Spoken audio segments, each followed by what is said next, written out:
After you share that Marc sent you this playlist, your attorney reveals another surprise. You just told me that he poured out his heart in song, and then he pulls a stunt. Yesterday, I received this from Mr. Daly. He filed for divorce? What went through your mind? You know, honestly, I'm gonna be really honest about that. It didn't hurt me because it was a tactical move, because I had tried to serve him with the Georgia action for custody. I texted him and I just said, I drafted an email earlier today regarding the custody settlement. Would you like me to send it now or later today? He didn't know what I was filing. He thought it was divorce papers. And so I think it brought him back to a point where I was with an ex, where I was trying to serve him papers for protection. And he felt like, you're treating me like someone you used to deal with, like you know, that you were trying to get rid of. And so I knew it was an emotional reaction. You know, 24 hours later, he withdrew the action and the filing. So I know Marc. Like I said, I know him. I know it's in his heart. And I knew that it was because he was hurt, not because he really wanted a divorce. He's asking for alimony from you. No, he's not. No, he's not. The truth of the matter is, for him, he was not asking for alimony. It was just simply the way that New York filings are, that it's automatically included or whatever when he filed. It was a knee-jerk reaction. Yeah, I remember you being not super surprised, but definitely hurt. The fight doesn't surprise me because I've been fighting him my entire marriage. We never talked about a prenup. Yes, we did. And yeah, you're revisionist history. No, I didn't know I had to dress you. I told you 3 days ago. No, you didn't. You weren't paying attention. And I told her, I was like, I really think that this might be the night. Let me snitch. What? You sold out the guy. It was a big surprise. It's just in his nature to fight. I'm a problem solver. Okay, you didn't like that, so what did I do wrong? Okay, how can I avoid that in the future? That's how my mind thinks when it comes to people that I care about. And what I've always pleaded for him to do is just to be vulnerable and be honest and speak from his heart instead of fighting. And I was just never able to accomplish that with him.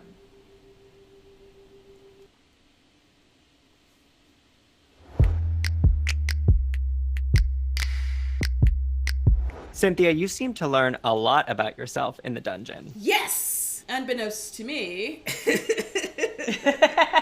I am a voyeur. I learned that I am a voyeur. I like watching hot-ass bitches love on each other. And I actually started to get a little hot and bothered, so I was like, went on up to my room and handled my business. Oh! I mean, I just kind of couldn't look away. It was a lot to look at. It was a lot to look at. You know, like for me, even if you watch porn, you know, like just seeing people you know, like that you hang out with, just going at it. It was it just was a lot going on. You know, they definitely embrace their inner hole. Well, you know, your words, not mine, but yeah. Listen, she was the bride, and we were all her strippers, so I'm sure she's trying to find her label of who she is. She was on that couch, y'all. She was like, oh my God. You have entered the dungeon. Oh my God. I was just surprised because I've heard, but I've never really seen any of these ladies in action. And all I can say is their men are very lucky men, okay? Are they lucky because you think that they bring that other girl into the bedroom? From what I saw, they're just lucky across the board. I mean, like, you know, the excitement that they had when it just came to owning their sexuality. Where you going? Why are you rubbing on my What else did you learn? What were some other firsts you experienced that night? Well, I've never been spanked with a whip. Things that I saw with my own 2 eyes was the first. Somebody eat me tonight. What do you bitches eat me tonight? I'm like, whoa, Nelly, wait a minute. What the hell is going on here? I've never experienced toys before. Purple peanut. You ready, bitch? So thank you. Yes. Well, all right. I'm glad I broke your cherry. You did break my cherry. It's popped. Like, look at me right now. My cherry's popped. Thank you to Miss Mistress, aka Candy, for bringing us the dungeon. Learned a Yes, lot. Mistress. It was so much Yes, fun. mistress. Yes, mistress. Yes, mistress. This was my first bachelorette party. Was it? Yes, that was my first. Girl, did we turn you out? You really did, though. I learned so much. Like, I learned how to make my booty clap. Volo, she gave me a lap dance. Look at the split. You already knew that. Them cheeks was. Look at this split. Them cheeks was. Well, I can say, because my husband always says, like, I can't twerk, I can't do certain things. He flipped me over, and I was like, making my booty clap. All right. Oh, he hating, girl. For me, the standout was the panty vibrator because Candy was controlling the vibrator. So I would never know when she was going to shock me. Do you feel it? I feel it. And I will say, I got really close to having a lesbian experience. Remember, Mistress gave me, Vagina Drip, the job to take the vibrating panty and put it inside. Have our remote? Oh. Could you please take this to her? So, Yes. I had to see it through. So I get upstairs and I'm like, Did your hand get caught in that cougar crotch? let me tell you, that thing, Cynthia got that thing biting. That thing, oh. Okay now. Say, it was That's ready. why you was missing a fingernail. ready. Okay. You know, it was interesting. It was interesting. And the sex swing, I haven't tried it yet with Mike, but I do have it. We're actually saving it for our real honeymoon because we didn't actually go on one. But yeah, I gotta find. Is the sex swing in the garage? It is. Okay, it's in the garage. So I gotta make sure I remember to pack that up.